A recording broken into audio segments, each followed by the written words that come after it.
ভাবি যাচ্ছেন নাকি? শাড়িটা তো অনেক সুন্দর। আপনার শাড়িটাও কিন্তু মাশাআল্লাহ খুবই সুন্দর। আপনার ভাইয়ের যে কি একটা বদভ্যাস হয়েছে না, প্রতি সপ্তাহে আমার জন্য একটা করে নতুন শাড়ি নিয়ে আসে, সব ব্র্যান্ডেড সব থেকে কেন। ভাবি আপনি মিথ্যা কথা বলতেছেন কেন? ভাইয়া মোটা আপনাকে প্রতি সপ্তাহে শাড়ি কিনে দেয় না। সেদিনে গুলিস্তানে ফুটপাতে ভ্যান বাজার থেকে দাঁড়ায় আপনার জন্য শাড়ি কিনতেছিল। আপনি ছিলেন ভিডিও কলে, আপনি কাঁদতেছিলেন যে আমাকে তুমি পুরো বছর একটু শাড়ি কিনে দাও না, এই না সেই না। আপনার অভিযোগ শুনে ভাইয়া রীতিমতো কাঁদতেছিল। আমি নিজ চোখে দেখছি ভাইয়া যেখানে তারা শাড়ি কিনতেছিল তার পাশে ভ্যানে দাঁড়ায় আমি নিজের জন্য শাড়ি কিনতেছিলাম। ভাবি আমি চুলায় তরকারি দিচ্ছি, মনে পড়ে যাচ্ছে। আমি দাঁড়ান এখানে।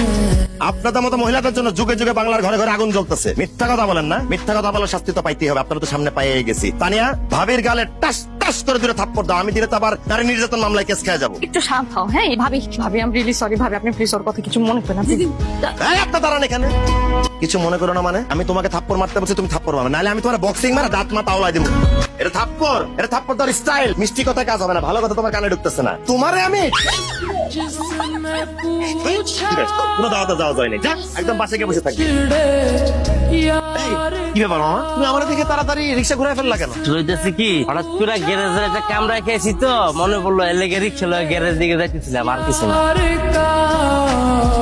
আপনারা দেখে মনে হইতেছে আপনি মেলা পড়াশোনা করছেন, কিন্তু মেলা পড়াশোনা করে লাভ হইলো কি? চাকরি করতেছে। বর্তমান বাজারের যে অবস্থা, যে বেতন পান, এ বেতন কি আপনার পোষায় স্যার? তো মামা পড়াশোনা করছে কত দূর? আমি ক্যারেট কলেজে ছাত্র ছিলাম স্যার। Carat college? তুমি কোন ক্যারেট কলেজে পড়ছো মামা? মমিন সিং। আমি মমিন সিং ক্যারেট কলেজ থেকে মেলা বড় পাস দিয়ে পারি। তুমি এখন এখানে থামো, এটা রাখো। আমি যে চাকরি খেয়ে ফেলবো সবগুলো, এগুলো তো না খেয়ে মরবো। একটা রকম যোগ্যতা আছে, অন্য কোথাও যে চাকরি করবে। বস ফোনটা একটু রাখবেন, আপনার সাথে সেন্স অফ হিউমার নিয়ে কথা বলবো। একটু ফোনটা রাখো তো, আরেক ছাগল আসছে।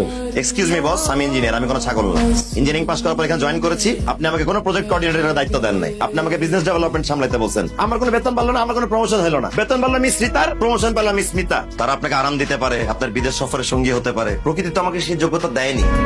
ভাবি ভালো হয়েছে আপনাকে পেয়ে গেছি। ওই দিনের জন্য না আমি খুবই দুঃখিত। আপনি প্লিজ মাফ করে দেন, আপনার কাছে হাত জোর করে মাফ চাইতেছি। ভাবি আপনার ওই দিনের বিষয়টা একটু মনে হয়েছে? আপনি জানেন আমি যদি এই বিষয়টা আমার হাজবেন্ডের জানাইতাম, একটা তুল কালাম মাথায় দিত, শুধু আপনার মুখের দিকে তাকে আমি কিছু জানাইনি। আপনার সাথে এত ভালো একটা সম্পর্ক, তোর কপালটা কি খারাপ, একটা পাগলের সাথে বিয়ে হয়েছে। এই পাগলের সাথে এক বাসায় থাকতে আপনার দম বন্ধ লাগে না? কি আমার সামনে দাঁড়ায় আমার জামাইরে পাগল বলতেছেন, আর আপনি আশেপাশে ভাবি তোর বলে বেড়ান যে আমার জামাই পাগল? আমার জামাইরে পাগল বলছেন না? আজকে আমি আপনার বুঝাই চাবো পাগল কত প্রকার হয় আর কি কি। আমি আপনাকে ছাদ থেকে ধাক্কা মেরে ফেলে দিব এখন। এই থামেন থামেন, আপনি কি মনে করছেন ওই দিন আপনারা ছাইড়া দিছি দেখে আজকে আপনারা কিছু বলবো না? আমার সাথে হাত পা নাই, আমাদের ছাদের থেকে ধাক্কা দিয়ে ফেলাই দিবেন? আমিও ঘুষাইয়া দাঁত মুখ সব ভচকাই। তাইলে দেখি কে কার দাঁত ভাঙতে পারে। আমার জামাই শান্ত লাগছে। আপনার জামাই শান্ত। আমার জামাই শান্ত।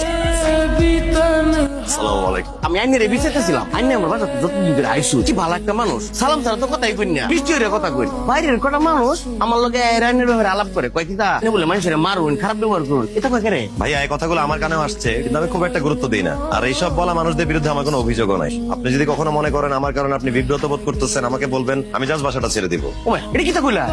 আইনে বাসা সাথে কেরে? আইনে আমার বাসা থাকবা, আইনে ভালো মানুষ, একটু খাইবেন নাকি তা? না না ভাই আপনি খান। কত ভালো একটা মানুষ, বিড়ি সুরটও খায় না। সুরট খাওয়া কিন্তু খারাপ না।